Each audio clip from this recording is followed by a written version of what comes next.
Hey, what's up guys? John here. Commercial real estate is falling apart and falling apart so fast. I put this video together. This is in March 3rd. March 3rd, I said it started commercial real estate collapse worse than 1929.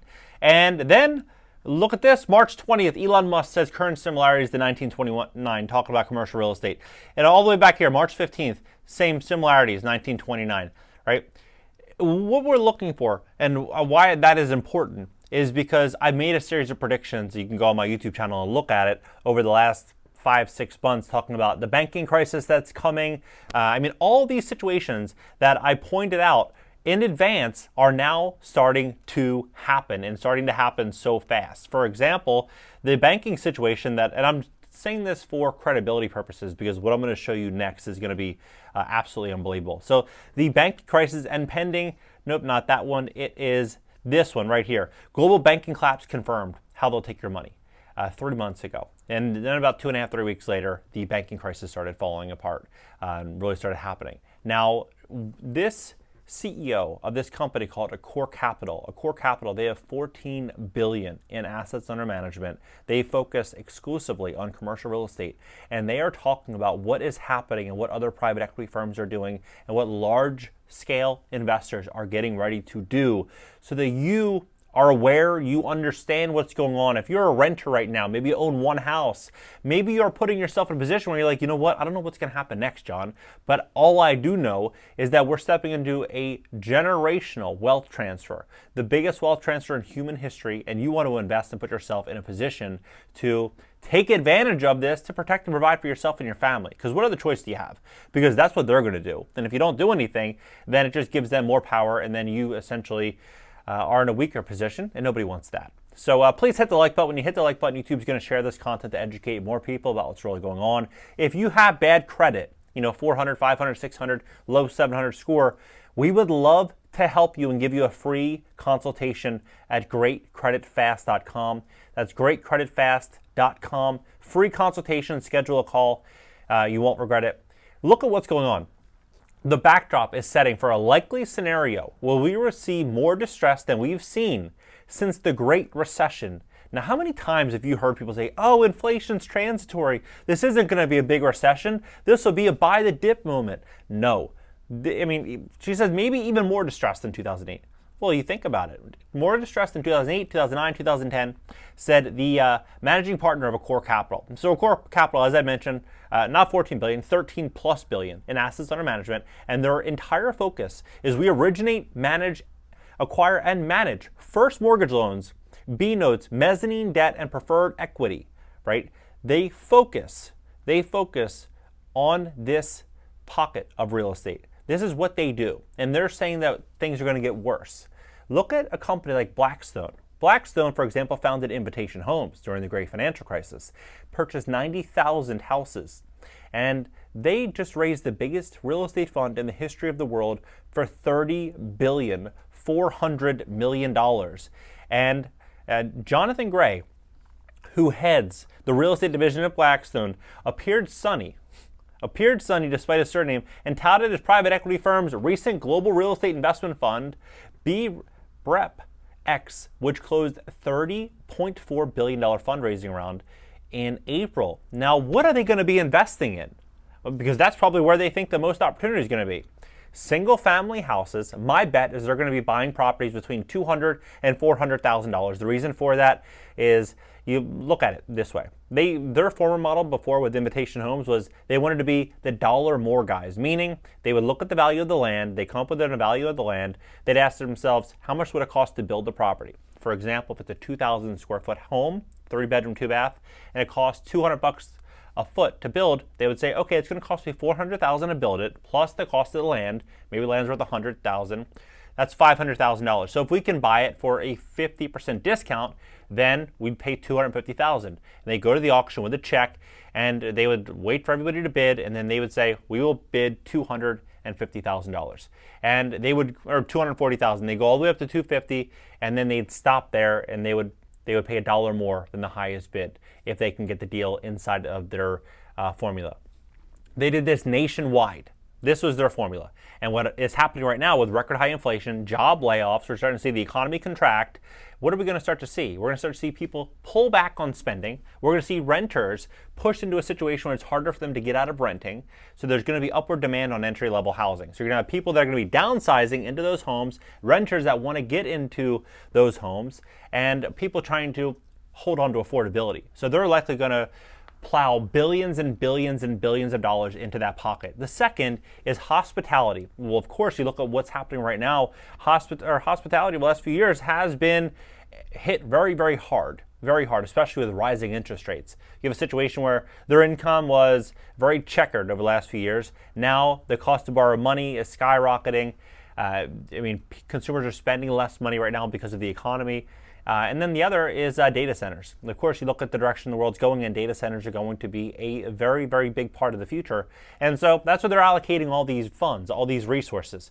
And when you look at what other investors are doing, these private equity investors, by the way, are sitting on $400 billion in cash on the sidelines. Why? Why would they be doing this? Because they know that we're stepping into a situation which is going to be bad for most people.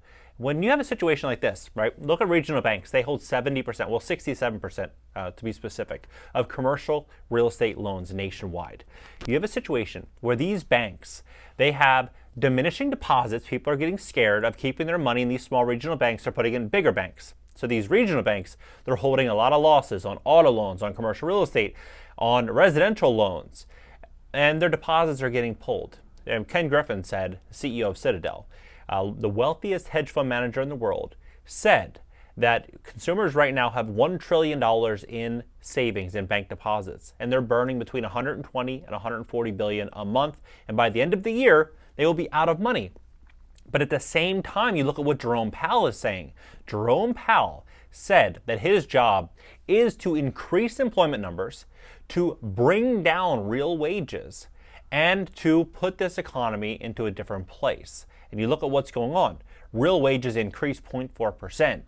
And jobs, if you look at the job numbers, jobs are actually going up, and inflation is not being tamed. So what are they likely going to do? They're likely going to increase interest rates in the short term and hold them there a lot longer than a lot of people are anticipating. And so when you look at a lot of what people are investing in the last few years, there's been so much insanity with people selling properties in California and New York and doing 1031 exchanges, where essentially they sell a property and they sell for a big profit. They roll the gains into another property of like kind without paying taxes. And this is legal, fully legal. A lot of real estate investors utilize this. And but the thing is, property prices were so crazy the last few years that people are rolling these gains into properties at a 3 cap or a 4 cap, meaning they were barely making any money. And they were basically marrying the rate, saying, interest rates are 2.8% or 3% or 4%. Now, what are we seeing? We're seeing rents soften. We're seeing insurance going up, property taxes going up, and the cost to borrow money skyrocketing. So you have all these people that are going to be forced to refinance at these current rates. And you're not going to get the refinance if you don't have the equity. And so you have to ask yourself, well, what do you have to be? What does the situation actually have to look like for a real estate investor to weather this storm? Just for context. Well, if you before were buying a $10 million deal, you most likely would put down $3 million in cash. The bank would give you a loan for $7 million, right? Based on a $10 million valuation. However, if mortgage rates go from 3% to 7%, that $10 million deal might only be worth $6 million. And for them to give you a loan on a $6 million deal, you might have to put down $2 million on that $6 million deal. So if you have a $10 million deal and they're only willing to lend $4 on it, you have to have a $6 million spread. Sure, you put $3 million up front, but now you got to bring another $3 million to the table to get the loan. Are investors going to do that? Why would they? Why would they do that when they could go out there and buy another deal and take that $3 million and buy a distressed deal with that $3 million?